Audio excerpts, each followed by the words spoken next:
Hi, friends. Welcome back to Midweek Encouragement, where we take a moment to look at God's Word and what God's saying and try to be an encouragement to you, and maybe you can be an encouragement to others. In fact, that's what the Bible tells us to do. 1 Thessalonians 5:11, it says, therefore, be an encouragement to one another. I want to look at another one of the miracles this week, and it was something that I asked last week was, what is a miracle, or what makes a miracle? And I'm reminded of a quote by John Maxwell when he said, when there is a need sensed by a few, and each individual understands their responsibility and gives his all regardless the odds, then Jesus works a miracle. When I see, what I see in this is a miracle starts with a need. We have our part and God has his part. He doesn't need our help. He needs our faith and our belief that he is able and our willingness to do what he calls us to do. One of the familiar parables of the Bible, and it's unique because it's mentioned in all four of the Gospels, it's the feeding of the 5,000. Now keep in mind that this feeding of 5,000, that's how many men were there, but it would have been men, women, and children as well. So it was not just 5,000, it was a lot more than that. Could have been 15,000. Who knows? I don't know. I wasn't there, but I know some people that might have been. No, I'm just kidding. So I encourage you to look at Matthew chapter 14, verses 13 through 21, and then Mark 6, 30 through 44, and then Luke 9, 10 through 17, and John 6, 1 through 15, because all four of these Gospels are recorded, and all four of these Gospels record this event, but they take a little bit of a different twist, or there's something a little bit different in each and every one of them.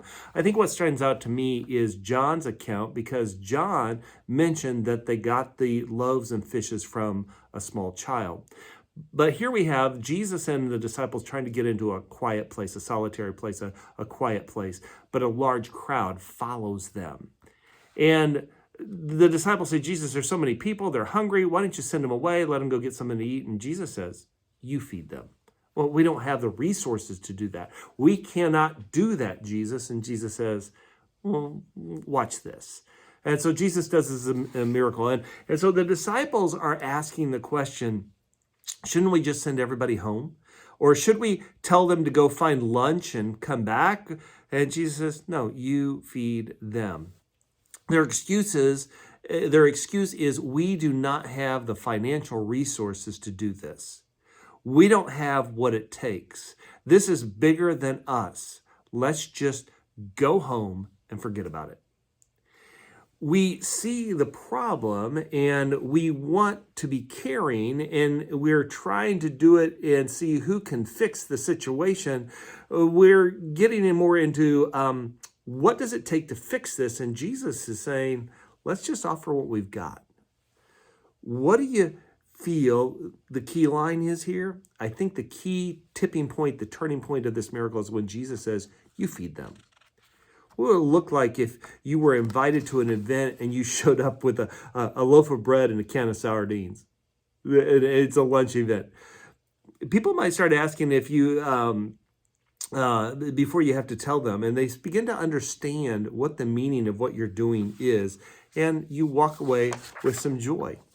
I think that the 12 baskets of leftover is joy. When you are part of a miracle, rather than delegating it, there is joy.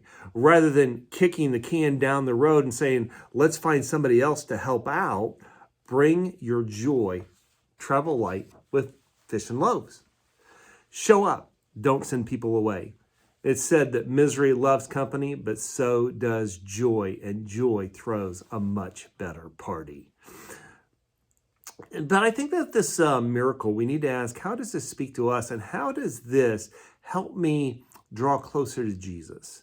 You see, I believe that we have our mission, and then we have life. And if we are just trying to go up to our mission without including Christ, it's going to be a lot harder.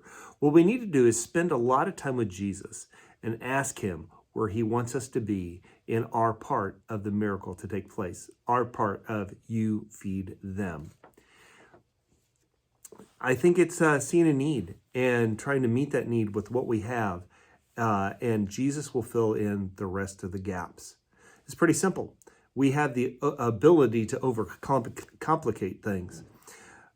Do we really want to complicate faith? Do we want to really complicate life of faith? The simplicity of the story is that Jesus takes the loaves and the fishes and he feeds the mass of people. And he calls upon us, he calls upon the power of God to do this. We have access to the one that can meet all of the needs. So who are the people in your life that need a miracle? And if you point the finger at yourself, it's probably an attempt. What we need to do is start filling the needs of others so that we ourselves can get filled. We may think that we don't have much to offer, but what are the 5 loaves and the 2 fish that you're carrying? I'm not saying that you have to have a total of 7 things. It might just be 1. But how can you call upon the power of God to make and meet a need today in the life of somebody else? And who's it going to be? Because when we fill somebody else's cup, we get our own filled in return. Blessings to you.